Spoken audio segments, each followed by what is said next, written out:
masarap mo yung ulam ko. Meron man akong adobaw. Adobaw. Adobong gisabaw, kaya adobaw. Adobaw. Wala pa rin sa akin kasi masarap yung ulam ko. Hoy, tika lang dong. Hindi pa ako nagtapos dong. First of all pa yan. Pinaunahan. First of all. First of all nga. First honor pa yan. Wala pang ikado ha. O sige, palabas mo yung sa'yo. Itlog pa ako. Meron pa siyang itlog. Hindi maghingi. Hindi na ako maghingi kasi meron akong ulam na imported.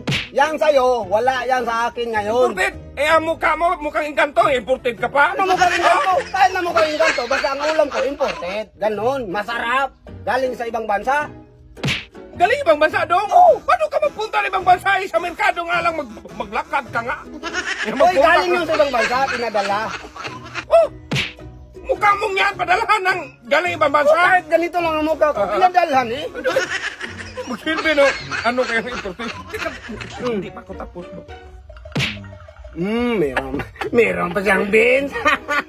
Kahit lagi anong ipalaban mo dyan, wala yan sa akin. Kasi imported yung ulam ko. Sabihin mo na lang, wala kang ulam tapos manghingi ka sa akin. Ang answer ko, no. Hindi nga ako manghingi kasi imported yung sa akin. No way, English yun. Kinig ka, no way. No way. No way. O saan ka nakakuha ng no way yan? No way lamang. No way nga yan yung, kung papiliin ka, ganyan ba, ganyan. Oh.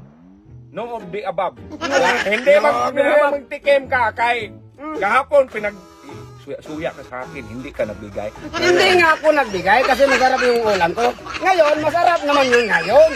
Imported. Kahit nag-imported pa, kahit masarap ka, masarap pa to sa akin. Maglaway-laway ka nito. Laway. Hindi, kahit tinitingnan ko lang, pero mas masarap yung sa akin ngayon. Ipalabas ko. Huwag kang maghang. Baka maghingi ka kung ipalabas ko yung imported na ulam ko. Paano ako maghingi nga? Kasarap mo yan sa akin. Masarap nga. Mas masarap to sa akin. Oh, yan. Sausage. Madaw? Sausage yan, tira ko yan kahapon. Oh, yan. Sausage nga, imported, galing ibang bansa. Yan nga ang sinabi ko sa'yo. Natikman ko na yan kahapon. Masarap na masarap talaga. Magtikim daw. Hindi nga, hindi pwede.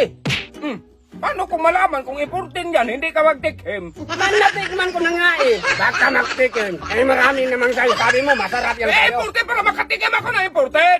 Pahingi ako konti. Sige, palit na lang natin yung ulam mo sa akin. Yung lahat ng ulam mo, ipalit sa imported na ulam ko. O sige, akin yun. Yun. Patihan. Sa akin nga lahat eh. Sige, salamat. Okay. Buang-buang. Pinalit niya yung ulam ng Philippines. Buwag ka! Ba't mo ang mata?